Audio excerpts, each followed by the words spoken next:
बिस्मिल्लाहिर्रहमानिर्रहीम। अस्सलामु अलैकुम वरहमतुल्लाहि वबरकातुहू। मोअज़्ज़िज़ हाज़रीन इकराम, बुज़ुर्गान क़ौम और मिल्लत, इज़्ज़तदार माँ और बहनों, ग़यूर नौजवान साथियों, आपका बेहद शुक्रिया कि आपने अपना कीमती वक्त निकाल कर आज यहाँ पर मिसलवाड़ी में मजलिस इत्तेहादुल मुस्लिमीन के इंतखाबी जलसे में आपने शिरकत की। शहनशीन पर तशरीफ़ फरमा मोहतरम जनाब इम्तियाज़ जलील साहब, सदर महाराष्ट्र मजलिस इत्तेहादुल मुस्लिमीन व साबिक़ा रुकन पार्लिमान, मजलिस इत्तेहादुल मुस्लिमीन के वार्ड नंबर 9 के उम्मीदवार काका साहब काकड़े, मोहतरमा शाहीन रहीम पटेल साहिबा, मोहतरमा सादिया बेगम अमजद ख़ान और जनाब मतीन मजीद पटेल साहब, मैं आपसे गुजारिश करने आया हूँ कि 15 जनवरी के दिन आप तमाम अपने एक एक कीमती वोट का इस्तेमाल मजलिस इत्तेहादुल मुस्लिमीन के हक़ में करिए और आपको 4 वोट डालना है। जहाँ कहीं भी पतंग का निशान आपको नज़र आएगा और वहाँ पर आपको बटन दबाना है, यानी 4 मशीन रहेंगी और आपको चारों में पतंग के निशान पर बटन दबाकर आपकी पार्टी को कामयाबी से हमकिनार करना है। मेरे अज़ीज़ दोस्तों और बुज़ुर्गों, आप जानते हैं कि इस वार्ड में पीने के पानी का एक बहुत बड़ा मसला है। यहाँ पर यहाँ की आवाम को, जनता को पानी ख़रीद कर, पीने का पानी ख़रीद कर इस्तेमाल करना पड़ता है। तो ये इलेक्शन इंशाअल्लाह ताला मजलिस इत्तेहादुल मुस्लिमीन के उम्मीदवारों को आप कामयाब करिए। हम अपनी पूरी कोशिश करके इस मसले को ज़रूर हल करवाएंगे। और आप जानते हैं कि जिस इलाक़े में पीने का पानी नहीं मिलता, सबसे ज़्यादा तकलीफ़ वहाँ पर हमारी इज़्ज़तदार माँ और बहनों को उठाना पड़ता। तो मैं उनको भी ये तयख़ुन दे रहा हूँ कि इंशाअल्लाह ताला हम इस मसले को हल कराने की पूरी कोशिश करेंगे। वहीं पर हम देखते हैं कि यहाँ पर ख़वातीन अपने आप को गैर महफूज समझती हैं। बहुत से जगह पर जराइम होता है। मैं आपसे वादा कर रहा हूँ कि इंशाअल्लाह ताला इम्तियाज़ जलील साहब पुलिस के आला अहदेदारों से बात करके इस वार्ड में जितना हो सके यहाँ पर CCTV के कैमरे लगाएंगे ताकि हमारी माँ और बहनें अपने आप को गैर महफूज ना समझें। तीसरी बात यह है कि ख़बरस्तान में यहाँ पर अंदर रोड डालना है, मगर आप जानते हैं कि इम्तियाज़ जलील साहब जब MP थे, उन्होंने क़ब्रिस्तान की दीवार और बाउंड्री वॉल के तामीर का काम करवाया। इंशाअल्लाह ताला ये जो आपका काम है अंदर क़ब्रिस्तान के अंदर का, उसको करवाया जाएगा। फिर आप ये भी जानते हैं कि गवर्नमेंट का अस्पताल है, कोई सहूलतें उसमें नहीं है। ये काम इंशाअल्लाह ताला ज़रूर मजलिस इत्तेहादुल मुस्लिमीन करवाएगी। इम्तियाज़ जलील साहब ने अपने MP फ़ंड से इस वार्ड में 30 रोड के काम मुकम्मल करवाए थे और फिर यहाँ पर बिजली लाइट ऐसा चले जाती जैसा मोदी का मूड होता है, क्योंकि मोदी अचानक उठ के बोले 500 गायब, तो वैसे ही यहाँ पे लाइट गायब। उन्होंने बोले लॉकडाउन, तो लाइट चली जाती यहाँ पे। तो ये एक बहुत बड़ा मसला है। इंशाअल्लाह ताला मजलिस इसको हुकूमत से लड़ेगी, एहतजाज करेगी। और वहीं पर मेरे अज़ीज़ दोस्तों और बुज़ुर्गों, अगर कोई कारोबार उरूज पर है तो वो ड्रग का कारोबार उरूज पर है। नशे की आदत यहाँ पर लोगों को, गरीब नौजवानों को उसमें मुब्तला किया जा रहा है और इसकी ज़िम्मेदारी सरासर देवेंद्र फडणवीस, एकनाथ शिंदे और अजीत पवार की ये डबल इंजन, बोलिए ट्रिपल इंजन की सरकार ज़िम्मेदार है। अगर वो हुकूमत चाहती है तो वो कारोबार ना सिर्फ कम हो सकता बल्कि उसको ख़त्म किया जा सकता है, बशर्ते कि हुकूमत नेक नियति से काम करे। और मेरा मानना यह है कि ड्रग्स के कारोबार में जहाँ कहीं भारत के परदेसे हैं, स्टेट्स हैं, अगर पुलिस को खुली छूट दी जाएगी तो ड्रग्स का कारोबार कम हो सकता है। हैदराबाद में हमारे एक कमिश्नर पुलिस थे, उनको भी खुली छूट दी गई तो वो गोवा को जाकर वहाँ से असल जो ड्रग का मास्टरमाइंड था पकड़ के हैदराबाद लेकर आए थे उसको।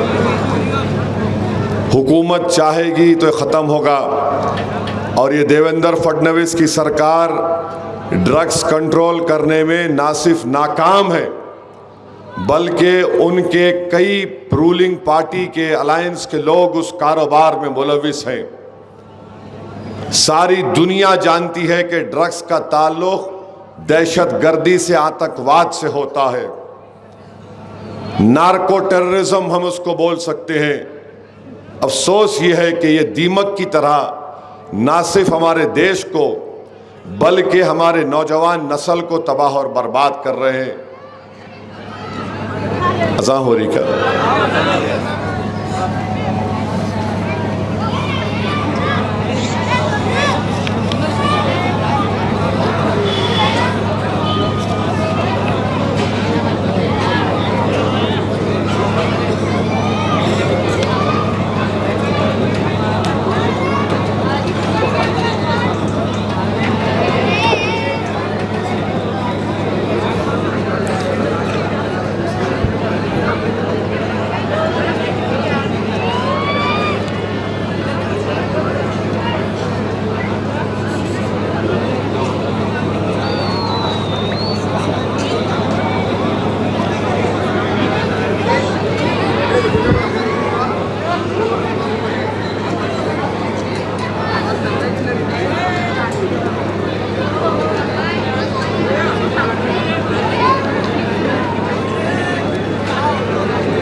बिस्मिल्लाहिर्रहमानिर्रहीम।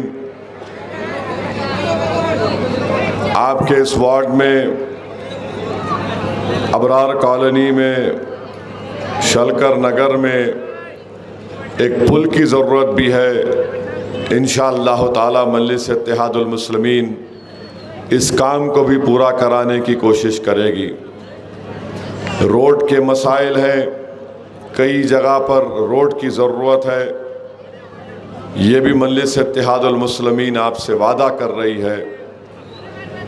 इस बल्दिया के इलेक्शन में अगर आप मजलिस के चारों कॉरपोरेटर को कामयाब करवाएंगे, मैं आपको तयख़ुन दे रहा हूँ कि इंशाअल्लाह ताला मैं ख़ुद यहाँ पर कम से कम 2-3 महीने में एक मरतबा आऊँगा औरंगाबाद को, और मजलिस के जितने कॉरपोरेटर्स इंशाअल्लाह बड़ी तादाद में जो मुंतखब होने जा रहे हैं उनकी कारकर्दगी का हम जायज़ा लेंगे।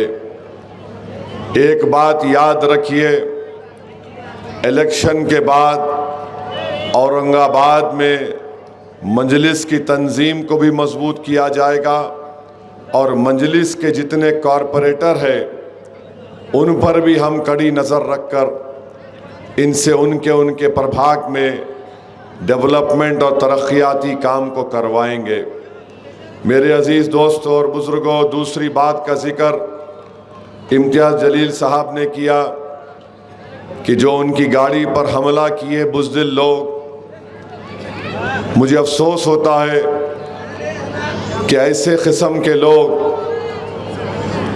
जो बुज़दिल हैं इम्तियाज़ जलील की गाड़ी पर आकर हमला करते हैं। भाई साहब रुक जाइए, थोड़ा रुक जाइए, लाल शर्ट।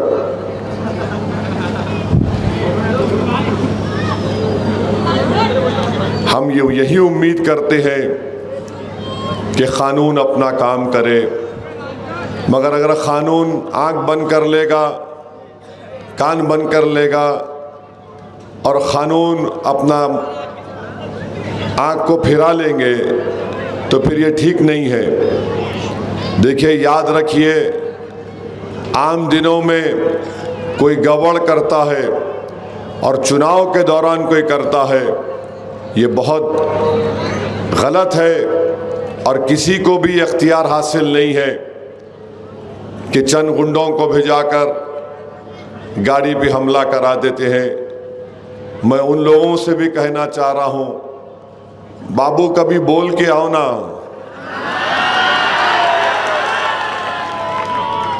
ऐसा मत करो, तुम्हारे हाथों में मेहंदी लगी हुई थी, मैं जानता हूँ। और याद रखो, ऐसी आग को मत जलाओ जिसको तुम नहीं बुझा पाओगे। तुम एक खेल खेल रहे हो। मैं जानता हूं कि बीजेपी के बड़े बड़े नेता आमदार के पास तुम गुलामी करते हो, उनके घर के टट्टू हो तुम, वहां कर लेना। अगर तुम ये समझ रहे हो कि कोई आमदार खासदार तुम्हारे लिए फ़ोन कर देगा, याद रखो आज के ज़माने में फ़ोन की भी ज़रूरत नहीं पड़ती बहुत से काम कराने के लिए। तो अफसोस होता है, इतने सालों से मैं यहाँ पर आ रहा हूँ, कई तकारीर मेरी यहाँ पर हुई इस मुबारक शहर में, मगर कभी भी हमने हिंसा या तशद्दुद की बात नहीं की। फसाद हो रहा था तो इम्तियाज़ जलील जाकर उस फसाद को बढ़ने से रुकाया।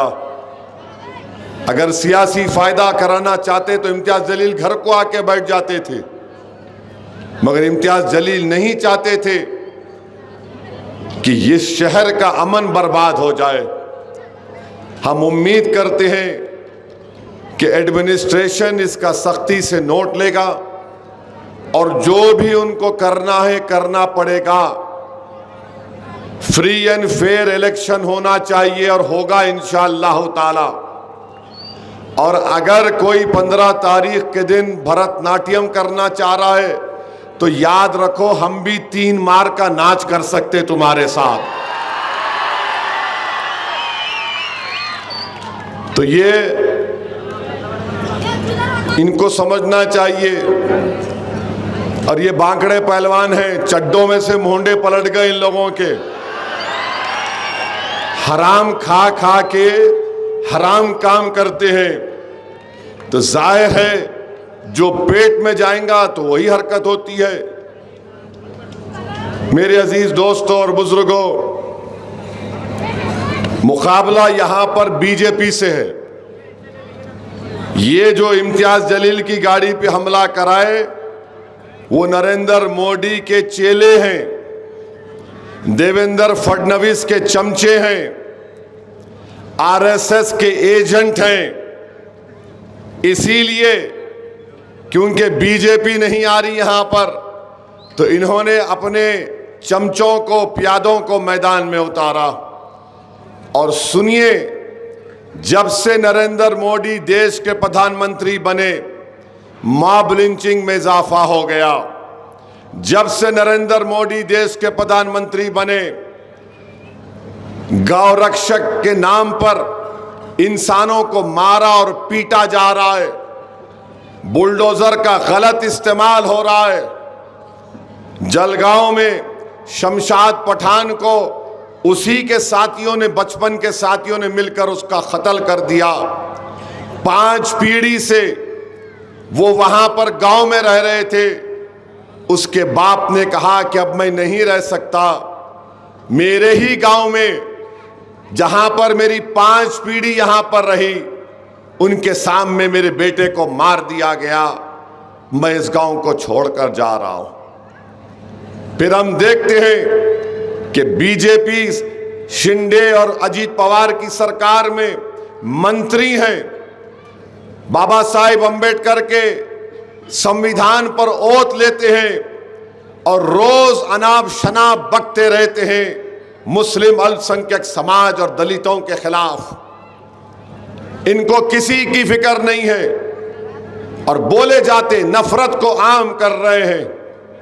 तो मेरे अजीज दोस्तों और बुजुर्गों, अपना एक एक वोट का सही इस्तेमाल करो। और ये लोग जो इम्तियाज जलील की गाड़ी पर आकर ये जो नहीं मालूम आप औरंगाबाद में खेलते नहीं खेलते, हमारे पास वो इमली के सूखे हुए गुटली होती, वो दाल के सब फेंकते, हम लोग खेलते, बचपने में खेलते थे, नहीं मालूम यहाँ खेलते नहीं खेलते, क्या बोलते उसको, क्या बोलते, हाँ चंपू। तो तुम जो खेल खेल रहे ना, वो चंपू खेल रहे तुम। ये सूखे हुए इमली के गुटलियों का चंपू खेल रहे हैं। यूं हम वो नहीं खेलते वो खेल। इनसे पूछो आप मोदी के बारे में इनकी राय क्या है, फडणवीस के बारे में इनकी राय क्या है, क्या बोलते? हाँ, वो भी नहीं मालूम 1 है या 2 है। नरेंद्र मोदी की सरकार ने हमारे देश में वक्फ का काला कानून बनाया, जिसके जरिए से मस्जिद, दरगाह, खानका, कब्रस्तान को छीना जा सकता है। ये जो मजलिस की मुखालिफत में आज ये लोग जो उछल कूद कर रहे हैं, एक सर्कस का जोकर रहता, कभी इधर कूदता कभी उधर कूदता, उससे पूछो इनको कुछ नहीं बोलेंगे। ऐसा काला कानून बना दिया गया कि मुस्लिम वक्फ बोर्ड मुसलमानों का एक धर्म का स्थान है, वहां पर कोई गैर मुस्लिम मेंबर बन सकता है, ये लोग अपनी जबान नहीं खोलेंगे।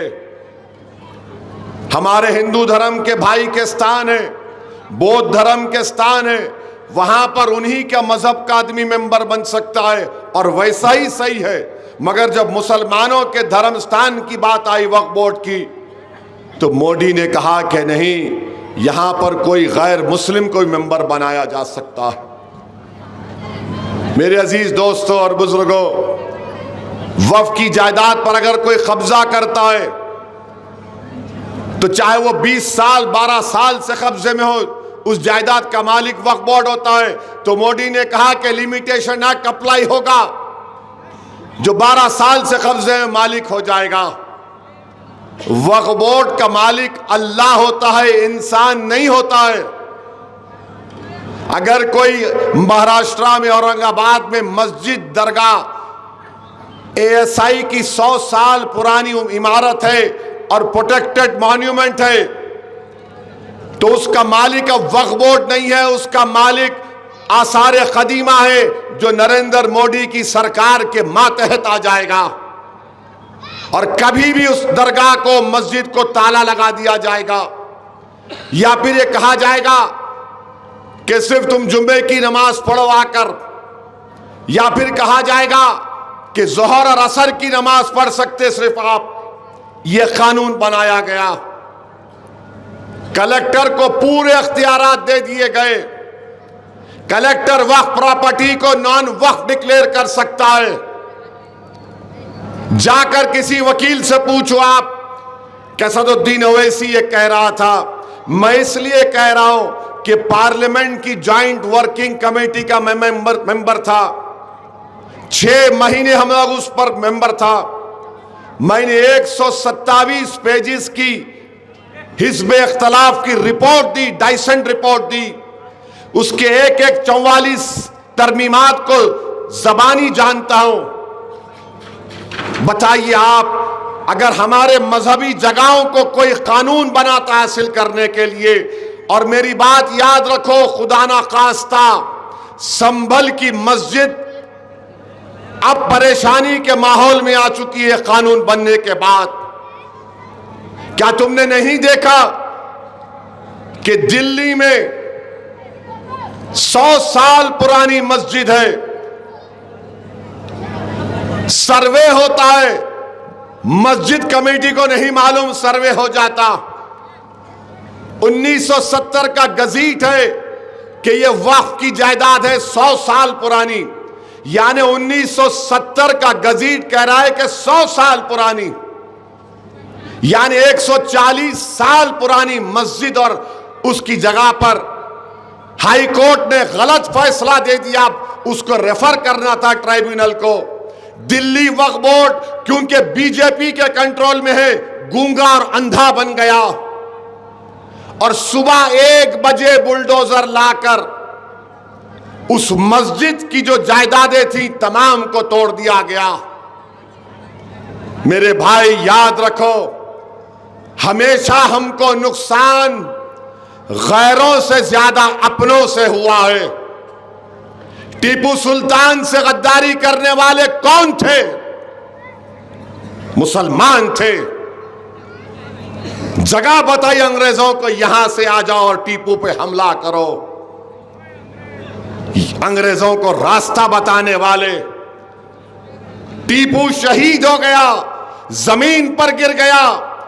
2 घंटे तक अंग्रेज उसकी लाश के करीब नहीं जा रहे थे, डर रहे थे कि अगर शेर उड़ गया तो क्या होगा। 2 घंटे तक अंग्रेज का जर्नल आया और टीपू की बड़ी मुश्किल से लोगों ने उसको हाथ लगाया तो बोला ये जिंदा है, इसका जिस्म गर्म है। उस टीपू से गद्दारी करने वाले जिसने अंग्रेजों के खिलाफ लड़ाई लड़ी, यही हमारे लोगों ने गद्दारी की। इसीलिए बाबा साहिब अम्बेडकर ने जब संविधान बनाया, उस संविधान की पहली किताब जो देश को दी गई, उसमें राम, सीता, लक्ष्मण की भी फोटो है, गुरु नानक की है, और उसमें फोटो है झांसी की रानी की, और उसमें फोटो है मेरे हीरो शेर टीपू सुल्तान की भी उसमें फोटो है। अब ये और बात है कि आरएसएस बीजेपी को बड़ी तकलीफ होती। अरे ये आरएसएस वालों से पूछो कि उनका कोई एक नेता अंग्रेजों से लड़ते हुए जेल को गया था क्या? तो बोलेंगे हेगडेवर गए थे। कब गए थे हेगडेवर? हेगडेवर खिलाफत मूवमेंट की ताईद में जेल को गए थे हेगडेवर। आज ये बड़ी बड़ी बातें नफरत करते हैं मुसलमानों से। और हेगडेवर जेल को गए तो गांधी ने कहा जो जेल को गए खिलाफत मूवमेंट में वकील को नहीं रखेंगे, हेगडेवर वकील को रख लिए। सजा हुई तो कोई जेल को गया तो दुबला होके निकलता, मोटा होके निकलता? बोलो। मैं भी जेल को गया, 5 मरतबा जेल को गया। चंद्राबाबू नायडू को ख्याल आया कि मैं इसका ससुरा बन के इसको जेल में डालूंगा। डाला मुझे 40 दिन। मैं 40 दिन 30 दिन एक कमरे में अकेला रहता था। मैं, मुझे कोई फर्क नहीं पड़ा। अकेले कमरे में डाल के रखे 30 दिन मेरे को। तो बहरहाल हेगडेवर मोटे होके निकले। उसके बाद एक आरएसएस वाला क्या अंग्रेजों के खिलाफ अपनी जान खोया? आज देशभक्ति का ज्ञान हमको बांटने वालों बताओ तुम। मैं इसलिए कह रहा हूं क्योंकि यहां पर मजलिस का मुकाबला बीजेपी आरएसएस से हो रहा है और उनके एजेंटों से बोल रहा हूं। जाकर तारीख पढ़ो, बताओ कोई आरएसएस वाला अंग्रेजों से लड़ता हुआ मारा गया? नहीं बता सकते। मैं तुमको बताता हूं, क्विट इंडिया मूवमेंट का नारा यूसुफ मेहर अली ने दिया था, जो मुंबई बंबई का रहने वाला उस वक्त का। साइमन गो बैक का नारा यूसुफ मेहर अली ने दिया था। काला पानी की सजा सबसे पहले कौन गया था मालूम आपको? इसी औरंगाबाद शहर में एक मुसलमान रोहिला पठान था, उसको पकड़ लिया गया। तो हैदराबाद में मक्का मस्जिद के इमाम जुमे की नमाज के बाद खुतबा देकर मुसलमानों से कहा कि चलो अंग्रेज की रेजिडेंसी पर सुल्तान बाजार में, क्योंकि यहां पर औरंगाबाद में एक जियाले मुसलमान को पकड़ लिया गया था। तो यह रिश्ता हैदराबाद औरंगाबाद का कभी खत्म नहीं होगा। और याद रखो दुश्मनों, औरंगाबाद में कुछ होगा तो हैदराबाद से शेर आएगा यहां पर। वहां पर गड़बड़ हुई। सुनो वहां पर क्या हुआ, उस मक्का मस्जिद के इमाम ने अंग्रेज के हेडक्वार्टर पर हमला हुआ, गोलियां चली। तुर्रेबाज खां थे, तो उस आलिम दीन को काला पानी अंडमान में है, सबसे पहला मुल्जिम मुसलमान था। कोई आरएसएस का चड्डी या पैंट पहनाने लड़ फिराने वाला नहीं था। और वहीं पर थे।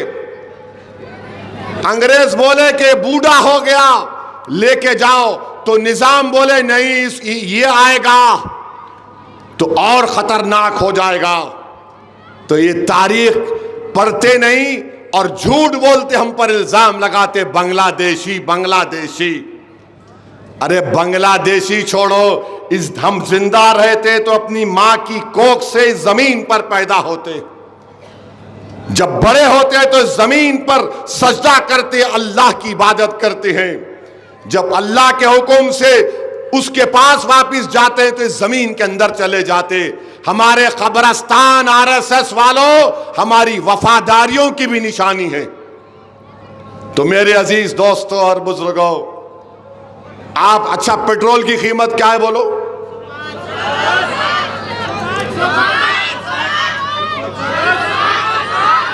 कितना 1 लीटर? 105। गुजरात में कितना है मालूम आपको? 94 रुपीज ओनली। 94। तुम कितना बढ़ के दे रहे? मैं तो मैथ्स में वीक हूं, कितना बढ़ के दे रहे तुम बोलो? 16।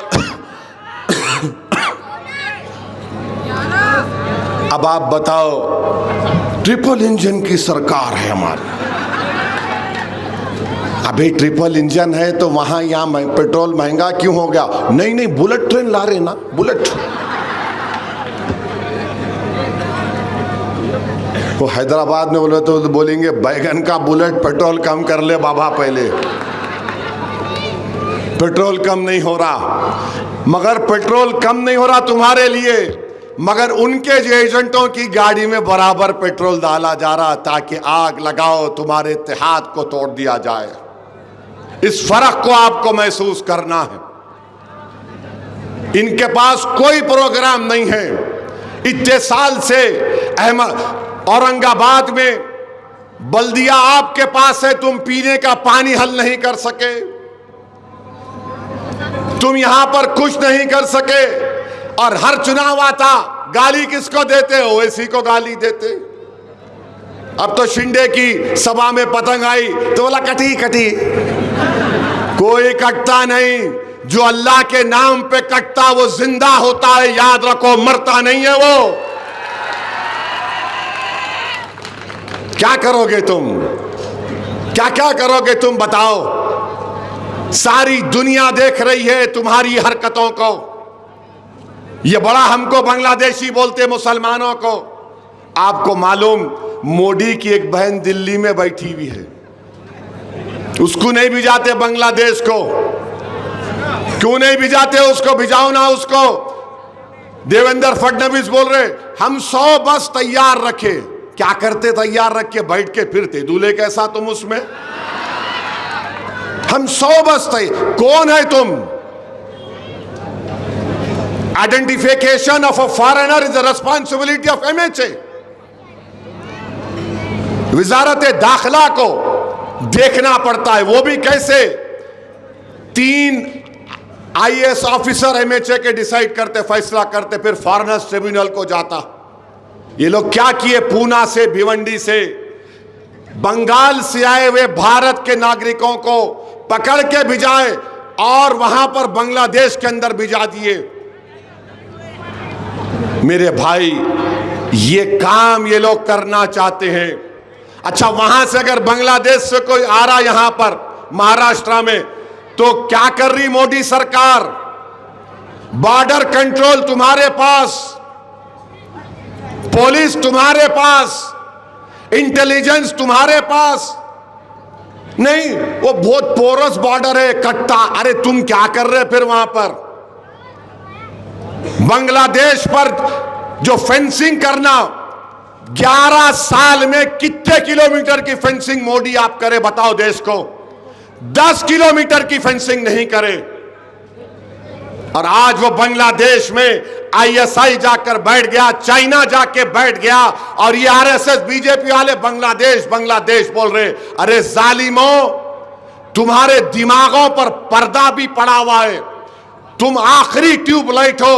अगर बांग्लादेश ISI चाइना के हवाले चला जाएगा तो नॉर्थ ईस्ट में खतरा मेरे देश को होगा ना। मगर नहीं, तुम उसी में खुश हो।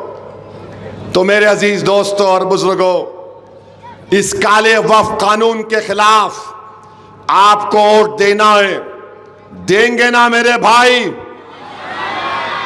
याद रखो, इस काले कानून के बनने के बाद महाराष्ट्र का एक बहुत बड़ा चुनाव, इंतखाबात होने जा रहे हैं। अपनी नापसंदगी का इजहार जमहूरी तरीके से आपको करना है। जहां पर पतंग का निशान मशीन पर नजर आया, मोदी को पैगाम दो कि तुमने हमारी मस्जिद, दरगाह और खानका को छीनने का कानून बनाया, उसके खिलाफ भी बटन दबेगा। आपको तशद्दुद नहीं करना है, आपको वोट की ताकत को इस्तेमाल करना है। हम अपनी ताकत से इंशाअल्लाह ताला ऐसे ऐसे फैसलों को बदलवाएंगे। और याद रखिए, इम्तियाज जलील बरसों के बाद एक मुस्लिम MP बना था महाराष्ट्र में। सबने मिलकर, ये तमाम जो मीर जाफर, मीर सादिक आज खड़े हुए हैं ना, इन सब ने मिलकर इम्तियाज जलील को MP की कामयाबी से रोका। असेंबली का इलेक्शन लड़ा सैयद इम्तियाज जलील। फिर से ये लगड़बग्गे जमा हो गए और 1100 वोट से इम्तियाज जलील की कामयाबी रुक गई। मैं आपको बड़ी एक बात बता रहा हूं, मुझे माफ कर देना अगर आपको तकलीफ होगी। सबसे ज्यादा तकलीफ गरीबों को होती है कि उनका नुमाइंदा नहीं जीतता। सबसे ज्यादा तकलीफ उस मजलूम बाप को होती है जिसने अपने बेटे को खो दिया मॉब लिंचिंग में। अगर आज इम्तियाज जलील मेरे साथ पार्लियामेंट में होता, अख्तर ईमान बिहार से मेरे साथ MP होते, तो क्या नरेंद्र मोदी वफ का कानून बना सकते थे? बताओ आप। नहीं बनता था। अगर इम्तियाज जलील महाराष्ट्र की विधानसभा में होता तो क्या वो गुस्ताखे रसूल जेल को जाता नहीं जाता? मुझे बताओ आप। कोई नहीं है। इसीलिए दुश्मनी इम्तियाज जलील से इसलिए है क्योंकि जानते हैं ये बोलने का सलीका उसको आता है, ये जालिमों की, दुश्मनों की चाल को समझता है। उसके पास सलाहियत है। इसीलिए सब बुज़दिलों ने मिलकर इम्तियाज जलील की कामयाबी को रोका।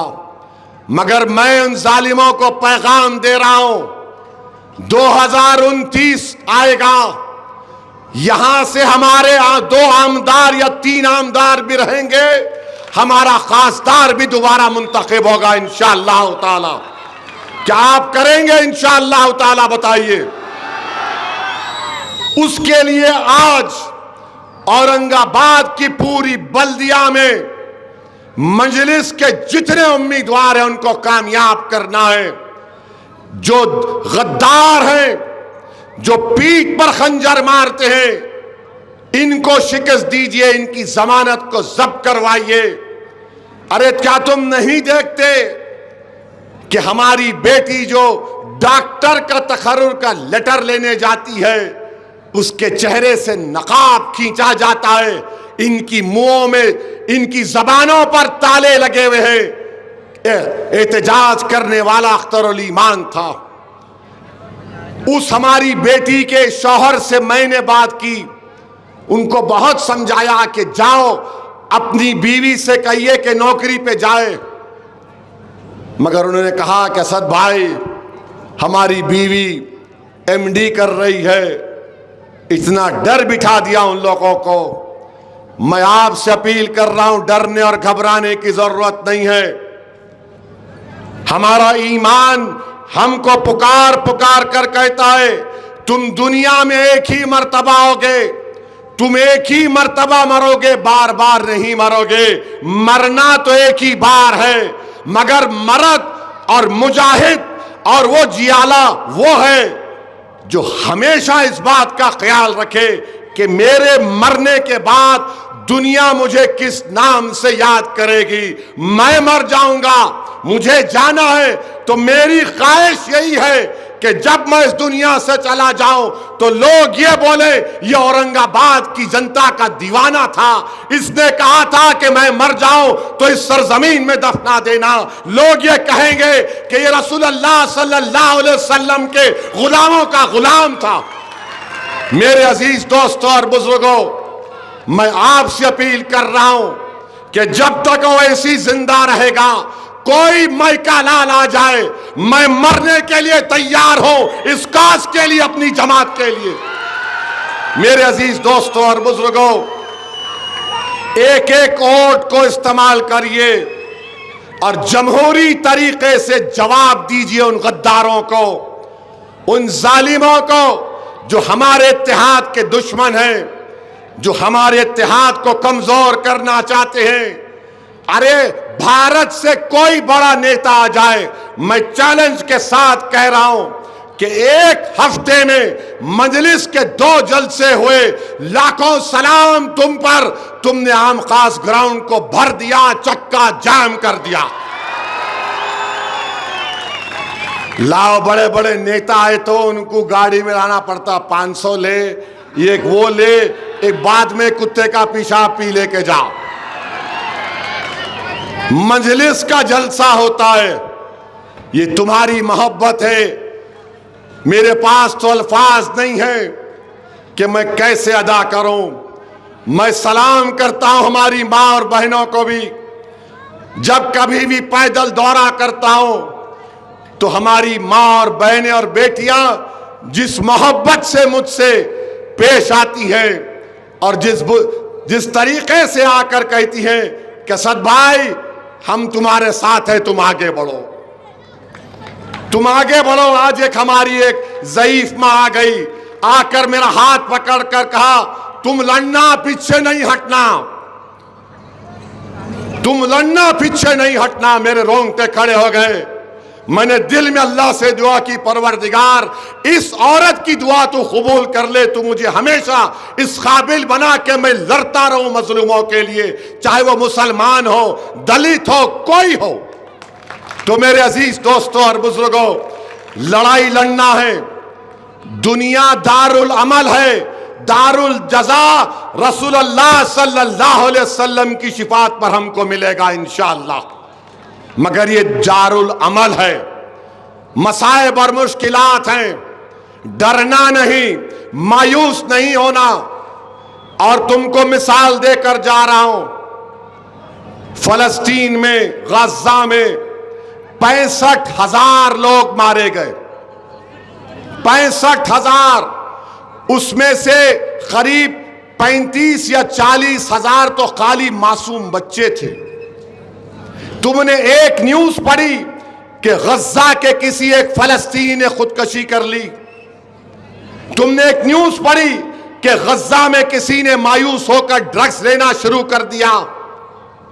तो औरंगाबाद और महाराष्ट्र और भारत के अल्पसंख्यक समाज, मायूसी कुफर है, याद रखो। अल्लाह पुकार पुकार कर कह रहा है, ला तखनतो मिन रहमतिल्लाह, मेरी रहमत से मायूस मत हो, कभी मायूस मत हो। जो दुनिया में आज गरीब है वो रसूलुल्लाह सल्लल्लाहु अलैहि वसल्लम के करीब होगा। जो दुनिया में आज जिसको मारा पीटा जा रहा है, खुदा की कसम तुमसे इंसाफ होगा उस दिन। इस दुनिया में भी अल्लाह इंसाफ करेगा और वहां पर भी करेगा। तो अपने हौसलों को बुलंद रखो, अपने हौसलों को बुलंद रखो और पूरे इत्मीनान और एतमाद के साथ जाकर अपने एक एक कोट का इस्तेमाल करो। डरने और घबराने की आपको जरूरत नहीं है। मजलिस इत्तेहादुल मुस्लिमीन अब औरंगाबाद के ना सिर्फ घरों में बल्कि मासूम बच्चों के दिलों में पहुंच चुकी है। ऐ जालिमों, तुम्हारा अब कुछ नहीं हो सकता। मासूम बच्चा कल मैं अहमदनगर गया, स्कूल के बच्चे हैं, मेरे ख्याल से 10 साल के हैं, मोटर गाड़ी में जा रहे तो मोटरसाइकिल पर अपने वालिद को बोल रहे, अब्बा पतंग वाला पतंग वाला पतंग वाला ओवैसी आ रहा है। इनको देखे तो बोलते, अब्बा शैतान की औलाद, शैतान की औलाद, इब्लीस की औलाद। इनको देखते कि ऐसा डरावनी चेहरा कैसा है, देखो आप।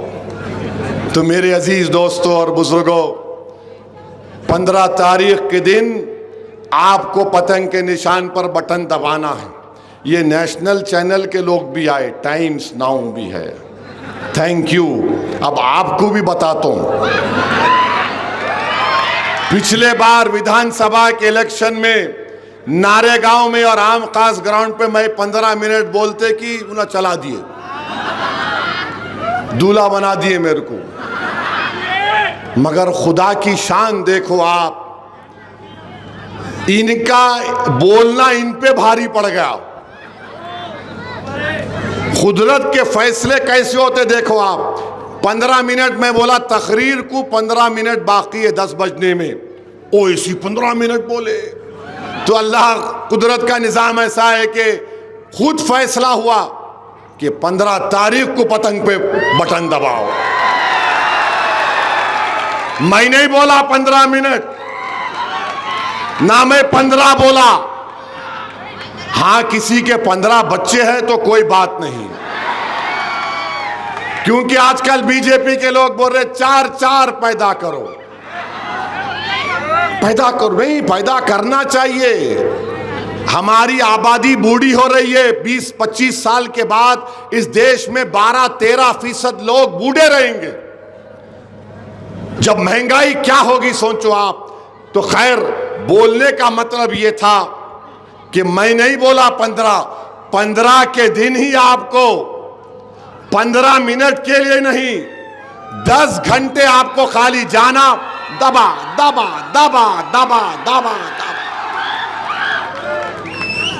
ऐसा दबाना मशीन को कि अगर अल्लाह मशीन को जबान देगा तो बोलेगे, अरे बस करो रे औरंगाबाद वालों, कितना मारोगे मेरी।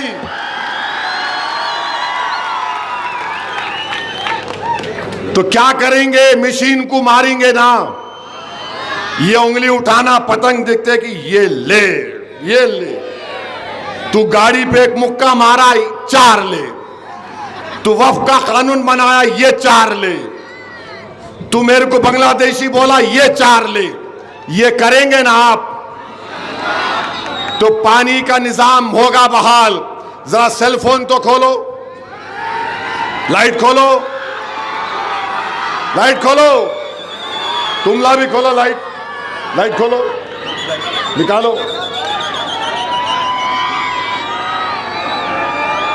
नारे तकबीर, नारे तकबीर, नारे तकबीर। मजलिस इत्तेहाद उल मुस्लिमीन, मजलिस इत्तेहाद उल मुस्लिमीन। पतंग को, पतंग को सलाम अलैकुम।